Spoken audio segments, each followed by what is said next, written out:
Franchement, je m'attendais à un duel beaucoup plus serré que ça. Finalement, c'est Kevin De Bruyne qui poursuivra l'aventure. La Coupe du Monde 2018, le Ballon d'Or n'a pas joué pour Modric. Aujourd'hui, l'équipe pourrait sur un duel de milieu un peu plus défensif. Kroos ou Kanté. À vos commentaires. L'équipe, j'espère que vous allez bien. Je me retrouve pour un nouvel épisode de la série. Il y a plein de choses. Encore une fois, cette semaine à voir. Pourquoi puisque la presse s'enflamme déjà, notamment en Espagne, et pas que, je vous rassure. On parle déjà de gros coups à plus de 100 millions d'euros. Ça sort même presque du statut de rumeur, puisqu'on est plus proche d'officialisation qu'autre chose. Maintenant, on dépend des retours de mercato. Et je le répète encore une fois, on reste dans l'hypothèse qu'il y aura bel et bien un mercato, puisqu'on ne sait pas encore. Avant de débuter très rapidement, je vous rappelle que vous pouvez faire un tour sur Cashback Paris Sportif. Je sais que certains ont du mal à venir sur un manque même, je veux dire. Vous avez encore la possibilité de jouer, non pas sur le sport, sur le football en particulier, puisqu'il est à l'arrêt. Mais sur l'e-sport, je vous invite à aller faire un tour sur le site, c'est gratuit, c'est dispo dans la description.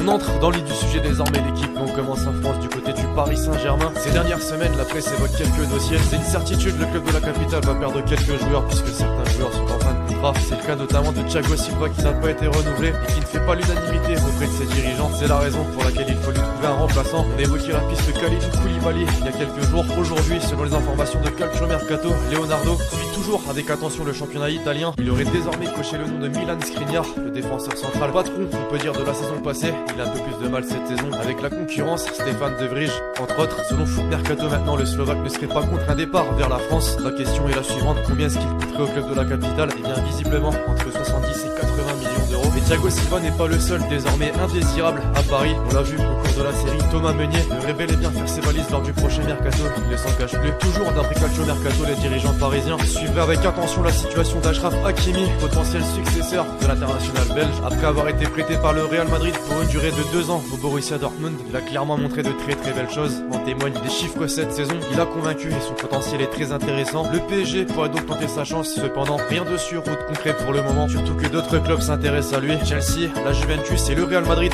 aussi qui pourraient le récupérer. Pour le rappel, il y a quelques semaines dans Téléfoot, le joueur avait dit, je cite, si Madrid veut que je revienne, je reviendrai. Outre-Manche, à présent, du côté d'Old Trafford, on pense déjà à l'été prochain et on ne veut surtout pas faire les choses à moitié. Selon Goal, Manchester United serait entré en contact avec l'agent de Jadon Sancho et ça va même plus loin que ça puisque d'après le média The Independent, l'international anglais a d'ores et déjà décidé de signer à Manchester United cet été. On lui aurait promis un salaire mensuel de 450 000 euros et le numéro 7 pour un transfert qui devrait avoisiner les 110 millions d'euros. C'est la somme d'ailleurs selon Fabrizio Romano, journaliste réputé, que réclame Hans Joachim Watzke, le président du club allemand. Maintenant c'est pas encore fait, mais votre avis tout de même dans les commentaires. Liverpool de son côté pourrait aussi frapper un grand coup puisque d'après le Liverpool Echo, Jürgen Klopp ferait le forcing auprès de ses dirigeants pour s'arracher les services d'Ousmane Dembélé cet été. Ça va même plus loin pour le Catalan Sport qui estime que le technicien allemand est tombé amoureux de l'ancien Rennais. Pour le bref rappel, il avait été acheté à l'été 2017 pour 100 millions d'euros par le Barça à Dortmund. Après ses blessures répétées, son rôle est plus que jamais remis en question dans l'effectif blaugrana. De son côté donc, lui ne serait pas contre un départ, surtout qu'il y a encore quelques semaines, il s'amusait à liker des montages de fans sur Insta, le montrant avec le maillot des Reds sur les épaules. Maintenant, combien est-ce que ça coûterait à Liverpool? Bonne question, puisque d'après le Liverpool Echo, son prix est fixé à 90 millions d'euros. Ailleurs, on estime que sa valeur serait plutôt autour des 70 millions d'euros. Affaire à suivre. Donc, Pierre-Emerick Aubameyang qui attisait déjà les convoitises en Espagne lors du mercato hivernal et en particulier du côté du Barça qui cherchait un remplaçant à Suarez et désormais du côté du Real Madrid. Selon The Express, Zizou l'aurait contacté dernièrement afin de lui informer qu'il était suivi de près par le Real Madrid dans le cadre d'un éventuel transfert cet été. Pour le bref rappel, il ne dispose plus que d'un an de contrat avec Arsenal. Il n'a toujours pas prolongé. Son départ est donc plus que probable. S'il y a de l'évolution dans ce dossier, il en est de même pour celui concernant Lautaro Martinez. On évoquait dans le dernier épisode de la série le fort intérêt du Barça pour Lautaro Martinez. On en ferait même une priorité alors qu'on annonçait une première piste sous la forme d'un transfert sec. La presse espagnole cette semaine évoque un nouveau deal dans lequel le latéral du Barça Junior Firpo serait inclus dans la transaction. Et ça tombe bien puisque du côté de l'Inter, on pense sérieusement qu'il pourrait apporter un vrai plus à l'équipe et que pour son âge, à son poste, les talents se font très rares dans le monde depuis quelques années. Ça contenterait donc les deux parties, surtout les Barcelonais qui vont connaître une belle crise financière suite à la pandémie qui frappe le monde actuellement puisque sa valeur est estimée à une vingtaine de millions d'euros. Si on est prêt à saisir des opportunités en Italie, il en est de même en Allemagne puisque le Bayern de Munich suivrait avec attention la situation de Marc-André Ter Stegen sous contrat avec le Barça jusqu'en 2022. Il est en pleine discussion avec son club pour son avenir, mais si son plan était de rester en Catalogne, pas sûr qu'il reste sur cette position puisqu'il a refusé la dernière offre de prolongation de contrat proposée par les dirigeants barcelonais. Pour le Bayern, ça veut tout dire selon les informations de Sport. Le club bavarois aurait contacté le portier allemand au vu d'un transfert cet été et surtout dans le but de succéder à Manuel Neuer, son rival en sélection. Pour conclure, si le Borussia Dortmund est réputé pour faire briller les jeunes talents. C'est pas pour rien, d'après la presse allemande, les dirigeants jaunes et noirs auraient bouclé l'arrivée du prometteur milieu anglais